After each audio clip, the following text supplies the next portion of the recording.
تو کسی ایک انصار کے گھر میں ایک خاتون بیٹھی تھی، اس کی طرف نظر پڑی اور دیکھ کر ان کے دل میں ایک برا خیال پیدا ہوا، اور اچانک ان کا نفس، ان کا ضمیر ان کو جھنجھوڑنا شروع کر دیا۔ وہ پکار کر کہے کہ میں نے قناعت کی، میں نے رسول اللہ صلی اللہ علیہ وسلم کو میں کیا منہ دکھاؤں گا کہ میرے دل میں اس طرح کا برا خیال پیدا ہوا، اور رونا شروع کر دیے، اور روتے روتے جنگل میں چلے گئے۔ 40 دن جنگل میں روتے تھے، یا اللہ مجھے موت اس وقت تک مت دے جب تک تو مجھے معاف نہ کر دے۔ یہ ماہ رمضان کا دوسرا دہا شروع ہو چکا ہے، یہ مغفرت کا دہا ہے۔ اب نہیں معلوم کہ پہلے 10 دن میں رحمت مجھ پر یا آپ پر پوری اتری یا نہیں اتری۔ ہم اللہ سے صرف بھیک ہی مانگ سکتے ہیں کہ پروردگار اپنے فضل سے، اپنے کرم سے تو پہلے دہے میں جو رحمت کا دہا ہے ہمارے گناہوں کو معاف فرما دے، ہمارے روزوں کو قبول فرما، ہمارے شب بیداری کو قبول فرما۔ یہ دوسرا دہا مغفرت کا دہا ہے۔ اور عزیز دوستو اور بزرگوں، علماء کرام نے حدیث شریف کو بیان کیا، ابو داؤد شریف کی حدیث ہے کہ مغفرت کے تعلق سے حدیث شریف میں رسول اللہ صلی اللہ علیہ وسلم نے ارشاد فرمایا کہ مغفرت کے معنی یہ ہے کہ مسلمان توبہ کرے، اللہ سے، اللہ کے سامنے رجوع ہو جائے۔ اور حدیث شریف میں آیا کہ رسول اللہ صلی اللہ علیہ وسلم نے ارشاد فرمایا کہ اگر کوئی ریگستان میں سفر کر رہا ہے اونٹ پر، اور اچانک اس کا اونٹ اس سے گم ہو جاتا ہے، اور اس اونٹ پر اس کی غذا تھی، سفر کی، کھانا تھا، کپڑا تھا، پیسہ تھا، تو وہ شخص یہ سوچنے پر مجبور ہو جاتا ہے کہ اب اس ویران صحرا میں مجھے اپنی زندگی کو بچانے کے لیے کوئی چیز نظر نہیں آتی۔ وہ پریشان ہو جاتا ہے، فکرمند ہو جاتا ہے کہ اب میں اسی صحرا میں کہیں مر تو نہ جاؤں۔ تو اچانک اس شخص کو اگر اس کا اونٹ دکھ جاتا ہے تو کس طرح اس کو خوشی ہوتی ہے۔ تو رسول اللہ صلی اللہ علیہ وسلم نے فرمایا کہ جب گناہگار بندہ اللہ کی بارگاہ میں توبہ کرتا ہے تو اللہ اس طرح اس سے زیادہ خوش ہوتا ہے۔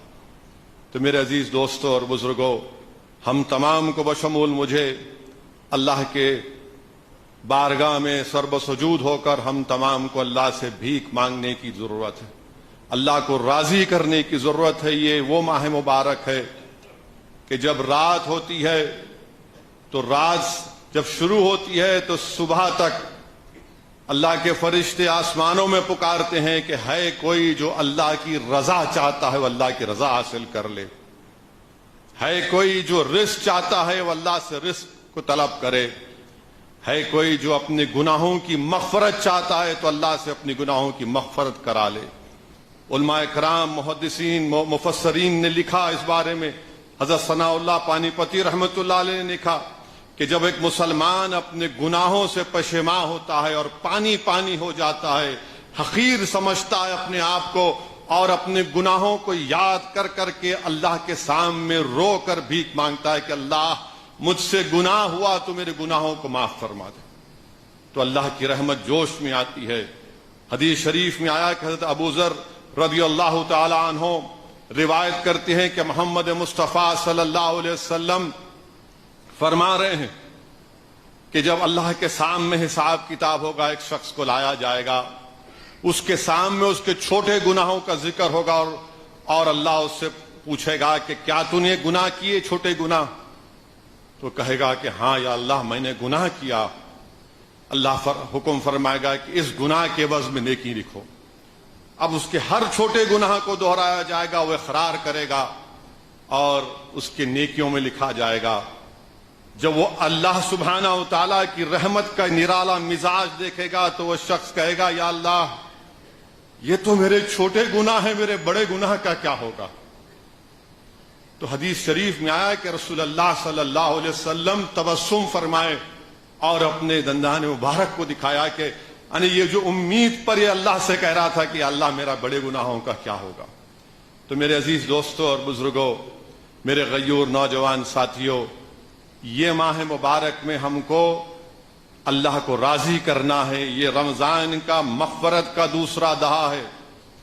یاد رکھو، شیطان کو اللہ نے جکڑ کر رکھ دیا، جہنم کے دروازوں کو اللہ نے بند کر دیا، جنت کے دروازوں کو اللہ نے کھول دیا۔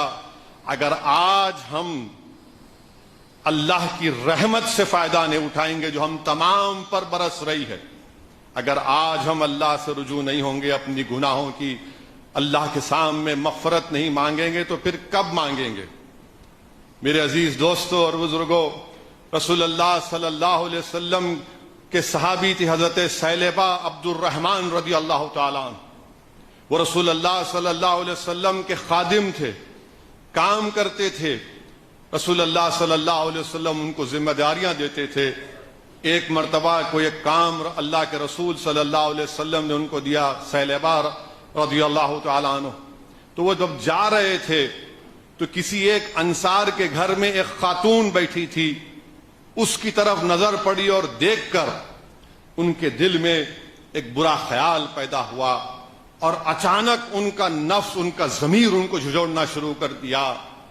وہ پکار کر کہے کہ میں نے قناعت کی، میں نے رسول اللہ صلی اللہ علیہ وسلم کو میں کیا منہ دکھاؤں گا کہ میرے دل میں اس طرح کا برا خیال پیدا ہوا، اور رونا شروع کر دیے، اور روتے روتے جنگل میں چلے گئے۔ 40 دن جنگل میں روتے تھے، یا اللہ مجھے موت اس وقت تک مت دے جب تک تو مجھے معاف نہ کر دے۔ 40 دن جنگل میں رہے، اللہ کے خوف سے روتے رہے، اور رسول اللہ صلی اللہ علیہ وسلم کو میں کیا منہ دکھاؤں گا کہ مجھے کام کی ذمہ داری دی گئی تھی، میں جا رہا تھا اور یہ چیز مجھ سے سرزد ہو گئی۔ 40 دن کے بعد حضرت جبریل امین رسول اللہ صلی اللہ علیہ وسلم کے پاس جا کر کہتے ہیں کہ یا محمد صلی اللہ علیہ وسلم، آپ اپنے غلام کو اپنے پاس بلا لیجئے، ثعلبہ کو اپنے پاس بلا لیجئے، اللہ اس کی توبہ کو قبول کر لیا۔ تو رسول اللہ صلی اللہ علیہ وسلم حضرت فاروق اعظم اور سلمان فارسی رضی اللہ تعالیٰ عنہ کو حکم دیتے ہیں کہ جاؤ ثعلبہ کو میرے پاس لے کر آؤ۔ وہ جنگل میں جاتے ہیں، ایک چرواہے کو دیکھتے ہیں اور اس سے پوچھتے ہیں کیا تو جانتا ہے ثعلبہ کون ہے؟ وہ بولتا ہے کہ نہیں معلوم، کوئی نہیں۔ ہاں، اس کا شخص ہے جو رات میں ہمارے پاس آ جاتا اور اپنے ہاتھ میں اپنا سر رکھ کر پکار کر کہتا ہے یا اللہ مجھے موت مت دے جب تک تو میرے گناہ کو معاف نہ کر دے، اور دن میں اٹھ کر وادیوں میں جا کر پکار پکار کر روتا ہے کہ اللہ مجھے معاف کر دے، اللہ مجھے معاف کر دے۔ فاروق اعظم اور حضرت سلمان فارسی رضی اللہ تعالیٰ عنہ سمجھ جاتے ہیں کہ یہی ہے۔ جب جیسے ان کو جا کر دیکھتے ہیں تو ان کی زبان سے کیا نکلتا ہے حضرت ثعلبہ کے کہ کیا میرے تعلق سے اللہ نے کوئی قرآن کی آیات کو نازل کر دیا؟ کیا میرے تعلق سے اللہ سبحانہ و تعالیٰ نے کوئی قرآن کی آیات کو نازل کر دیا؟ کانپتے ہوئے کہتے ہیں فاروق اعظم رضی اللہ تعالیٰ عنہ عرض کرتے کہ نہیں، اللہ کے رسول صلی اللہ علیہ وسلم نے ان کو صرف یہ حکم دیا کہ تم کو واپس بلایا جائے۔ دیکھیے عشق مصطفیٰ، دیکھیے عظمت مصطفیٰ صلی اللہ علیہ وسلم، دیکھیے رسول اللہ صلی اللہ علیہ وسلم سے محبت دیکھیے۔ ثعلبہ کہتے ہیں کہ میں اس صورت سے اپنے آقا کے سامنے نہیں جا سکتا، آپ لے کر چلیے، جب مغرب کی نماز میں جماعت کھڑی ہو جائے گی تو میں جا کر صف میں کھڑا ہو جاؤں گا۔ ایسا ہی ہوتا ہے۔ اور رسول اللہ صلی اللہ علیہ وسلم قرآن کریم کی وہ سورے کی آیات پڑھتے ہیں جس میں علماء کرام نے تفسیر میں لکھا کہ کیا ہو گیا تم کو انسان، کیا اللہ تمہارے گناہوں کو معاف نہیں کرے گا؟ رسول اللہ صلی اللہ علیہ وسلم آیات پڑھتے، حضرت ثعلبہ سن کر گر جاتے ہیں، بے ہوش ہو جاتے ہیں۔ پھر اس کے بعد ان کو گھر لے کر جایا جاتا۔ رسول اللہ صلی اللہ علیہ وسلم پوچھتے فاروق اعظم سے کہاں ہے؟ تو بولے رسول اللہ صلی اللہ علیہ وسلم بیمار ہے، گھر میں پڑا ہے۔ اللہ کے رسول صلی اللہ علیہ وسلم حضرت ثعلبہ عبد الرحمن رضی اللہ تعالیٰ عنہ کے گھر کو جاتے ہیں۔ گھر میں جا کر ثعلبہ بے ہوش ہیں۔ صحابی رسول اللہ کے رسول صلی اللہ علیہ وسلم بیٹھ کر اپنی گود میں ان کو سر کو رکھتے ہیں اپنی گود میں ان کو سر کو رکھتے ہیں اور اپنی انگلی مبارک ان کے بالوں میں پھیراتے ہیں اور بولتے ہیں سیلبہ.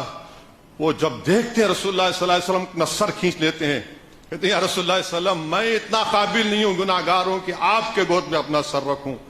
اللہ کے رسول صلی اللہ علیہ وسلم عرض فرماتے ہیں کہ اللہ تیرے گناہوں کو معاف فرما دیا. وہ کہتے پھر رسول اللہ صلی اللہ علیہ وسلم کی طرف دیکھ کر آنکھوں میں آنسو کہتے یا رسول اللہ صلی اللہ علیہ وسلم آپ میرے کو معاف کر دیے. تو رحمت اللہ عالمین عرض کرتے ہیں کہ میں نے بھی تجھے معاف کر دیا ہے. تو اچانک آپ کی روح آپ کے جسم سے نکل جاتی, اچانک آپ کی روح آپ کے جسم سے نکل جاتی ہے. اور رسول اللہ صلی اللہ علیہ وسلم حضرت ثعلبہ کے جنازے میں جب جاتے ہیں تو لوگ دیکھتے ہیں کہ رسول اللہ صلی اللہ علیہ وسلم ایک قدم مبارک ایک جگہ رکھتے ہیں, دوسری جگہ رکھتے ہیں. بعد میں صحابہ اکرام نے پوچھا رسول اللہ آپ نے ایسا کیوں کیا؟ تو بولے تم کو نہیں معلوم, اس نے ایسی توبہ کی کہ اس کے جنازے میں 70,000 فرشتے چل رہے تھے. تو میرے عزیز دوستوں اور بزرگوں,